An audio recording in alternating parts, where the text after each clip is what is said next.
Viewers, कैसे हैं आप लोग। मैं आपको अनी की किचन में वेलकम करती हूँ। आज मैं आपको बनाना सिखाऊंगी चाइना ग्रास। देखते हैं किन किन चीज़ों की ज़रूरत है चाइना ग्रास बनाने के लिए। ये मैंने 1 लीटर दूध लिया है, 1 किलो दूध है ये, 1 लीटर दूध। इसमें 200 ग्राम चीनी डालेंगे। ये चाइना ग्रास का मैंने पैकेट लिया था इस तरह का, और इसको मैंने गर्म पानी में भिगो दिया है तकरीबन 10 मिनट के लिए। और ये देखेंगे ऐसा थोड़ा सा सॉफ्ट हो जाएगा पानी में भिगोएंगे तो इसको बनने में थोड़ा इजी रहता है। 2 इलायची ली है इसके लिए मैं डालूंगी थोड़ा सा जर्दे का कलर, फूड कलर। तो ऑप्शनल है, अगर डालना चाहें तो डालें, ना डालना चाहें तो ना डालें। और बहुत ही इजी और बहुत ही झटपट बनने वाला डिज़र्ट है ये। तो देखते हैं किस तरीके से बनाना है, इसे स्टार्ट करते हैं बनाना। इसको मैंने मीडियम पे रख दिया है गर्म होने के लिए। सबसे पहले दूध को बॉईल करेंगे। मैं इसमें दूध ऐड कर रही हूँ।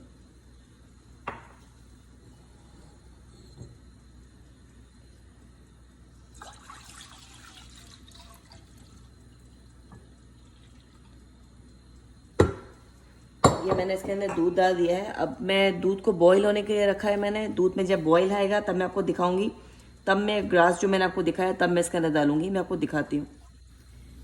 दूध में हल्का हल्का बॉईल आना स्टार्ट हो गया। अब मैं इसमें इलायची ऐड कर रही हूँ। अभी इसमें बॉईल आ जाता है फिर मैं आपको दिखाती हूँ इसको। ये साइड से जो मलाई इसकी आ रही है, ये थोड़ी थोड़ी करके इसके अंदर डालते रहना है। ये दूध में अच्छे से बॉईल आ गया है। अब ये मैंने जो चाइना ग्रास भिगोया था मैंने पानी फेंक दिया है। अब इसको मैं अंदर डाल रही हूँ।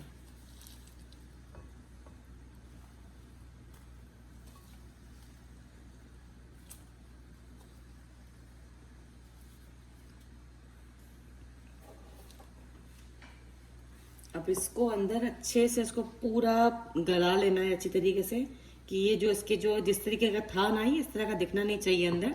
हम इसको एंड में छानेंगे भी, लेकिन इसको पकाना अच्छे तरीके से इसके अंदर। मैं आपको बताती हूँ कि मैं कितनी देर पका रही हूँ। उसको मैंने अभी जस्ट डाला है, और ये मैंने चाइना ग्रास की क्वांटिटी ली है 10 ग्राम। यानी मैंने 1 किलो दूध लिया है तो मैंने इसके अंदर 10 ग्राम का पैकेट डाला है चाइना ग्रास का। मैं इसको पकने के लिए छोड़ रही हूँ। चीनी ऐड नहीं करी है अभी, मैं आपको ऐड करूंगी तो मैं आपको दिखाती हूँ फिर। ये हमारे ग्रास अच्छे से गल चुका है इसके अंदर। कहीं कहीं छोटे छोटे से इसके वो चंक्स से रह जाते हैं, तो उसके लिए मैं इसको छानूंगी जब मैं ये पूरा रेडी हो जाएगा। अब मैं चीनी ऐड कर रही हूँ इसके अंदर। 200 ग्राम ही चीनी है। अब मैं चीनी को मिला रही हूँ उसके साथ। हमारी चीनी जो है ना पतली होती है तो उसको गलने में टाइम नहीं लगता है। और मीठा आप अपने हिसाब से भी डाल सकते हैं, कि मैंने अपने हिसाब से लिया है कि मैंने 1 किलो दूध यूज़ किया इसके अंदर। आप अपने हिसाब से चीनी डालिएगा कि आप कितना मीठा पसंद करते हैं। और अब मैं इसको 2-3 मिनट और छोड़ रही हूँ, फिर इसके बाद मैं इसको छानती हूँ छन्नी से, फिर मैं आपको दिखाती हूँ। मैंने ये छन्नी ली है छानने के लिए, और मैं इसको छान रही हूँ। मैं इसको छान के मैं आपको दिखाती हूँ। ये देखें, इसको मैंने छान लिया है। जो इसके छोटे छोटे चंक्स दिख रहे हैं आपको चाइना ग्रास के, वो सारे बाहर आ गए हैं। जो हमने इलायची डाली थी वो भी बाहर निकल गई। ये छानने से ये हो जाता है। तो इसे काम थोड़ा लग रहा होता है कि काम थोड़ा ज़्यादा है, बट एक अच्छी चीज़ बन के सामने आती है। तो इसको साइड पे करते हैं।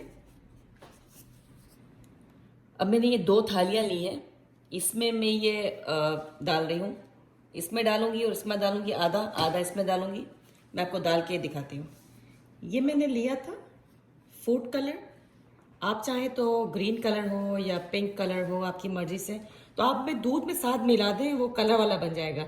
लेकिन मुझे इस तरह का नहीं अच्छा लगता है। मुझे अच्छा लगता है कि मैं हल्का सा इसके ऊपर ऐसे थोड़ा सा अपने हाथ से यूँ करके डालूंगी, तो वो अच्छा लगता है, खूबसूरत लगता है दिखने में। तो मैंने ये बिल्कुल ज़रा सा, एक चुटकी भी नहीं कह सकते, उससे भी कम फूड कलर लिया है येलो, और मैं इसको उसके ऊपर इस तरीके से ऐसे करूँगी, सिर्फ ऐसे।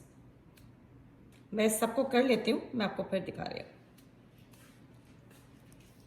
ये मैंने इस तरीके से फूड कलर डाल दिया है, और अब मैं इसको ऐसे बाहर रूम टेम्परेचर पे तकरीबन मैं इसको आधा घंटा रखूंगी। उसके बाद मैं इसको 1 घंटा फ्रिज में रखूंगी, तो बहुत अच्छे से सेट हो जाएगा ये। और फिर मैं जब इसको निकालती हूँ, जब मैं इसके पीसेस करती हूँ, फिर मैं आपको दिखाती हूँ कि ये बनके कैसा दिख रहा है। ये हमारा घास का हलवा बनकर रेडी है। थोड़ा बादाम पिस्ते से मैंने इसको गार्निश किया है। ऑप्शनल है, डालना चाहे तो डालें, ना डालें तो ना डालें।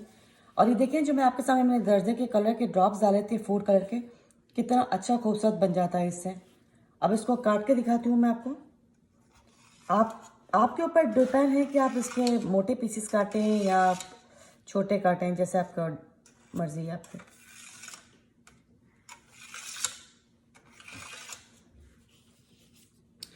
ये हमारा मज़ेदार सा घास का हलवा बन के रेडी है। इसे ट्राई कीजिएगा, इंशाल्लाह आपका भी बहुत अच्छा बनेगा। मुझे अपना फीडबैक देते रहिए कि आपको मेरी रेसिपीज़ कैसी लग रही हैं। इंशाल्लाह फिर आपके साथ अपनी नई रेसिपी शेयर करूँगी। अल्लाह हाफ़िज़।